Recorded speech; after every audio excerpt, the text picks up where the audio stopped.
después digo, bueno, no es tan impresionante, ni tan lindo, ¿viste? Ni merece tanto. No sé, estoy bien que. Bueno, mi nombre es Virginia Ruiz Moreno. Bueno, tengo 43 años recién cumplidos. Soy mamá de dos chicos, de Lucio y de Briseida. Eh, Mis compañeritos, eh, soy docente, profe de literatura, ahora escritora, pero creo que la escritura viene desde hace muchos años, de toda la vida, ¿no? Quizá, no sé si le pasa a todo el mundo, pero a mí me pasa que escribo desde que tengo memoria. Me encanta escribir y bueno, creo que soy escritora antes que todo el resto que nombré, pero bueno, nada, eso.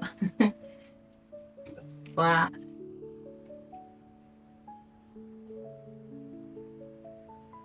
Bueno, por cuestiones de supervivencia, porque teníamos en mi casa había una persona que no nos trataba bien y uno de mis tíos nos cuidaba y nos leía eh, a los mejores autores, nos leía novelas, nos estábamos en su cuarto y había un ventanal hermoso que daba a un parque precioso que teníamos y él nos leía mucho y pasábamos la tarde así, para mí era como una tarde de ensueño maravillosa. Y bueno, esos fueron mis primeros contactos con la literatura y yo iba a primaria, así que era muy chica. Y el momento de la literatura en principio fue refugio y cuidado, por eso creo que le tengo tanto amor a la literatura y a la enseñanza. Y después fue pasar las tardes, no sé, por ejemplo, en un campo, en un barco, en una casa abandonada. Era como que era un personaje más, porque me imaginaba todo y me encantaba. Y bueno, es todo la literatura para mí.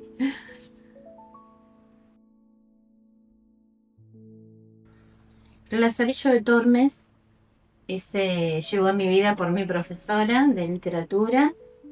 No recuerdo su nombre, pero ese fue uno de los libros que me marcó hasta el día de hoy. De hecho, quiero conseguirlo porque no lo consigo.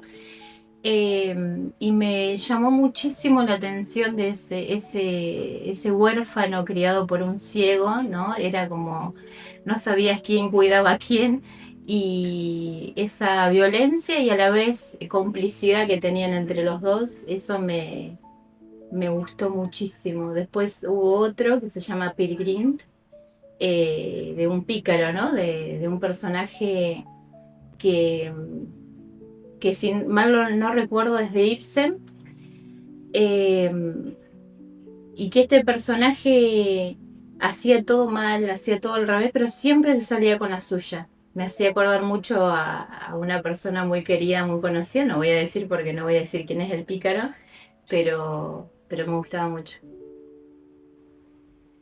Escribo cuentos, escribo temas que a mí me interesan, temas que quiero que la gente piense, ya que eh, escribo para otros también. Al principio no escribía para mí sola y escribía cosas que me sucedían a mí o cosas que no podía contarle a otros o no podía decir a otra persona. Eh, y no sé, ahora escribo cosas que son parte de mi vida y de la vida de otras personas y más que nada en esos cuentos describo personajes que, que piden algo, que necesitan algo, que quieren decir algo. No sé si está muy flashera la respuesta, pero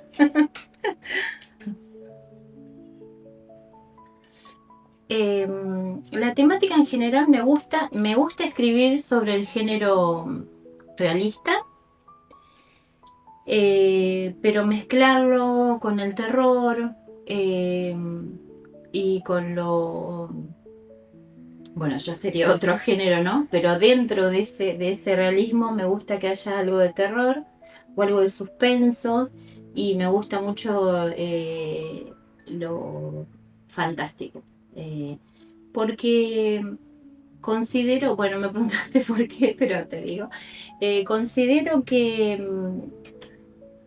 los temas de la vida real, dentro de la vida real pueden aparecer los miedos, ¿sí? Lo inexplicable, lo que nosotros le buscamos explicación. No sé, por ejemplo, escuchar una noticia de una chica que falleció y que estaba 3 días eh, en una bañera y estaba podrida como si hubiese sido que estaba hace 4 meses. Entonces, ¿por qué? ¿Qué pasó? ¿Cómo? Y ahí entraría como lo sobrenatural, lo diabólico, ¿sí? Esta cosa, el terror y que puede ser explicado de manera científica. Entonces me gusta jugar con todo eso. Lo que yo busco despertar en los lectores es que piensen. Me gusta que piensen. Me gusta que vean el otro lado de la moneda. Que entiendan a las personas que están pasando por cuestiones que no le pasan a cualquiera. Por ejemplo, si una persona fue abusada, dicen, ay, ¿por qué no lo dijo antes? O yo que en su lugar hubiese hecho esto, yo hubiese hecho aquello. Y a mí me parece totalmente irrespetuoso. Yo quiero que se pongan en la piel de los personajes que viven situaciones terribles, que viven situaciones extremas, que no las buscan ni las quieren y tampoco son culpables. Entonces quiero que se vaya más allá de la mirada, ¿no? Que podamos entender también la otra moneda, lo que no se cuenta. Bueno, me encanta la palabra de mi universo, me encanta, porque mi universo es bastante fantasmagórico. eh, y hay muchísimo respeto hacia las personas que no pudieron conseguir justicia en esta vida. Hay muchos muertos que vienen a reclamar, muchas personas vulnerables que no tienen voz, entonces se va a hablar de ellas. ¿Sí? En el tercer libro también sucede lo mismo, es el mismo universo y dialoga con mi vida personal en la imposibilidad de decir cosas, en la imposibilidad de defenderme, en en ese sentido de tener que aceptar culpas que no eran mías, sentirme culpable por cosas que yo no había hecho. Entonces, esa mirada me interesa a mí explayar. Es que el universo ficcional que he construido con estos relatos, dé voz a esas personas, al vulnerable, al que no tiene con quién hablar ni cómo decir las cosas, ya sean niños, ya sean mujeres, hombres, ancianos, gente que incluso en uno de los relatos hablo del Alzheimer, que bueno, mi abuela sufrió de eso y las cosas que también esas personas no pueden decir. O el que está enfermo, el que tiene alucinaciones, el que ha sufrido tanto que ha terminado loco. Entonces, de esa manera, todas esas personas que yo creo o que se cree comúnmente que son las más vulnerables, pueden llegar a tener una voz. No, una resistencia. Al principio era un refugio. Era un refugio porque empezó cuando yo era muy chica, con mi tío, leyéndonos, cuidándonos, pero no, ahora es una resistencia, es decir, sí tenemos voz. Una vez fue muy cómico, una vez escuché a un par de compañeros hablando de mí, yo estaba más lejos y estaban hablando de mí. Y uno de los compañeros dice, bueno, como que, mira, ni siquiera le importábamos nosotros. Y porque estaban hablando de el tema de hacer una revolución. Y estaban, no sé, bueno. Y dice, bueno, dice, pero una revolución no se hace sola. Y yo dije, ah, no.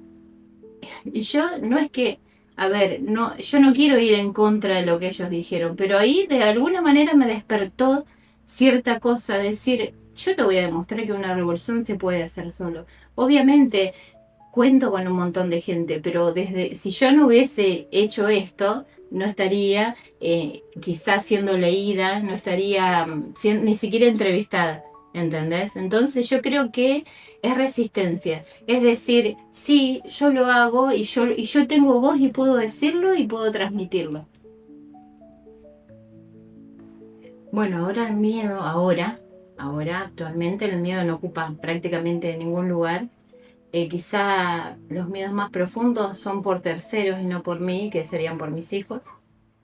A veces un poco lo económico, no, me da un poco de miedo, pero en principio, y yo creo que por lo que es la escritura, porque había muchas cosas que decir y las hay todavía, el miedo ocupaba un lugar fundamental en mi vida eh, por muchas vivencias que tuve. Y creo que eso se ve mucho en los relatos. Actualmente no, pero antes sí. Y están muy inspirados en cosas del pasado. Hay muchos huérfanos, hay muchos padres ausentes, hay algunas madres abusivas, eh, hay muchas personas que no pueden decir cosas que quieren decir, hay muchos desamores y desencuentros.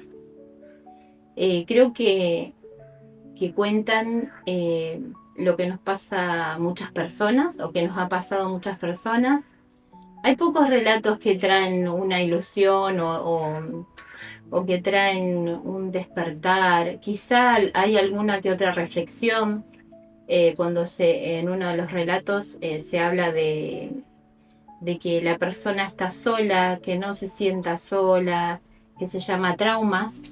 Ese relato habla de que no puede vivir encasillado en el pasado, en su trauma, en lo que le pasó, que eso nos pasa mucho a las personas, sino que tiene que abrir las ventanas simbólicas, ¿no?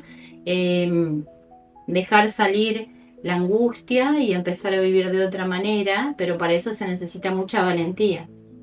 Entonces, bueno, básicamente es eso.